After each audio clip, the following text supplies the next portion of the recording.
अंकिता भंडारी के बारे में क्या कहना चाहिए? क्या कहना चाहिए अंकिता भंडारी के बारे में? क्या कहना चाहिए मैडम अंकिता भंडारी के बारे में क्या कहेंगे? नमस्कार दोस्तों, स्वागत है आपका न्यूज़ को देख रहे हैं आप और मैं हूं आपके साथ लता।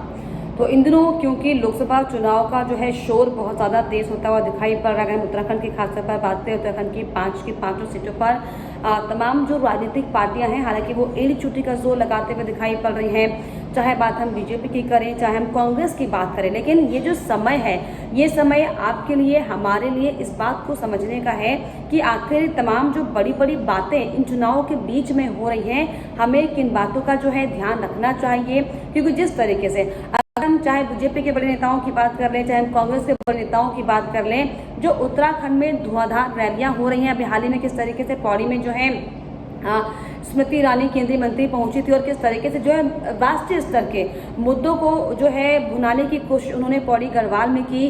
तो ऐसे में ये सवाल खड़ा होता है कि अगर हम खासतौर पर उत्तराखंड की बात करें, क्योंकि उत्तराखंड का जो पूरा भौगोलिक स्तर है वो बहुत ज़्यादा अलग है राष्ट्रीय स्तर के मुताबिक, क्योंकि उत्तराखंड जो है वो पहाड़ी इलाका है, आधा इलाका जो है वो पहाड़ी है, आधा इलाका जो है वो तराई का इलाका। और ऐसे में जिस तरीके से तमाम जो केंद्र के नेता हैं, केंद्र की बड़ी बड़ी बातें बोलकर, केंद्र की बड़ी बड़ी घोषणाओं को आपके सामने रखकर जो मतों को इकट्ठा करने की कोशिश कर रहे हैं, ऐसे में नहीं लगता आपको कि अगर जब पहाड़ का जिक्र होता है तो पहाड़ों में जो है पलायन कैसे रोका जाए, इसकी बात होनी चाहिए। पहाड़ों में कैसे स्वास्थ्य सेवाएं जो है बेहतर हो, इसकी बात होनी चाहिए। पहाड़ों में किस तरीके से जो है शिक्षा के स्तर को और ज़्यादा बेहतर किया जाए, क्या इन विषयों को लेकर बात नहीं होनी चाहिए? क्या आपको नहीं लगता कि क्या आप नहीं चाहते कि आपके जो बच्चे हैं, जो आपकी आने वाली पीढ़ी है, वो बहुत ज़्यादा सशक्त हो, सक्षम हो किसी भी चीज़ों को करने के लिए? और दरअसल मेरा ये कहना इसलिए ज़रूरी हो जाता है क्योंकि जिस तरीके से हम मीडिया को ऑब्वियसली एक सिनेमा का आईना बोलते हैं। आप जो जिस वातावरण में रह रहे हैं, जिस वातावरण को देख रहे हैं, ऑब्जर्व कर रहे हैं, ये अब बहुत ही महत्वपूर्ण समय है, क्योंकि ये चुनाव का समय है। और चुनाव के समय में जो है आपका एक वोट बहुत ज़्यादा चोट करता है। और ये दरअसल बड़ी वजह है, क्योंकि अगर हम किसी पार्टी को कटाक्ष करने का ये मौका नहीं है, लेकिन आपको ये मौका है अपने कामों को कराने का, उनके जो वादे थे, उनको वादों को जो पूरे नहीं हुए उन्हें गिनाने का।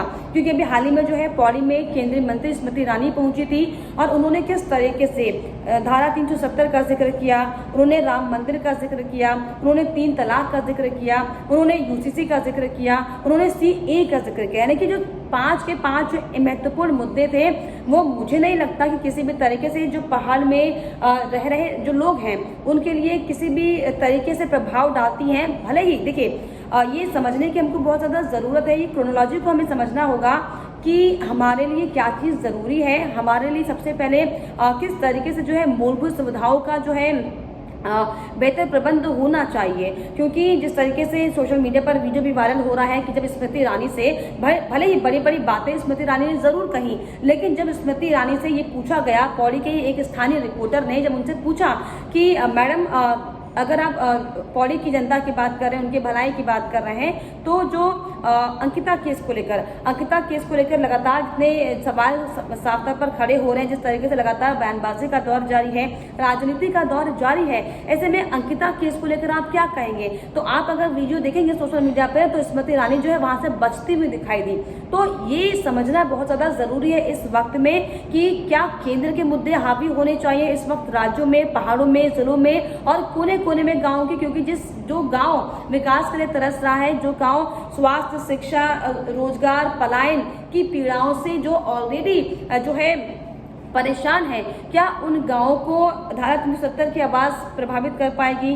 क्या उन पहाड़ियों को जो लगातार राम मंदिर की बात कर रहे हैं और जिस तरीके से 3 तलाक की बात कर रहे हैं, ये मुद्दे राष्ट्रीय मुद्दे ज़रूर हैं, इन सब पे काम होना ज़रूरी है। लेकिन ये जो वक्त है, जो समय है, वो चुनाव का समय। और ऐसे में जिस तरीके से तमाम नेता दावे वादे करते हैं, इन बातों में कितनी सच्चाई है, दरअसल आपको समझना होगा और आपको परखना होगा, और उसके बाद ही जाकर दरअसल आपको बड़े फैसले लेने होंगे, क्योंकि चुनावी ये वक्त है। ऐसे चुनाव में किसी भी तरीके से कोई चूक ना होने पाए, इसका खास ख्याल आप रखिए। और जो आपके जनहित के मुद्दे हैं उनको दरअसल आप अपनी आवाज को बुलंद करते हैं, क्योंकि ये मौका है नेताओं के सामने अपनी बातों को रखने का, अपनी मांगों को पूरा करवाने का। जो तमाम नेता आपके घर में डोर टू डोर जो आपको वोट मांगने के लिए आ रहे हैं, उनके सामने अपनी बातों को रखिए। और राष्ट्रीय मुद्दे कितने ज्यादा हावी होने चाहिए राज्यों के मुद्दों को लेकर, इसको लेकर आपकी क्या राय है हमें कमेंट बॉक्स में जरूर लिखेगा। और साथ ही साथ हमारे चैनल को लाइक, शेयर एंड सब्सक्राइब करना भी ना भूलें।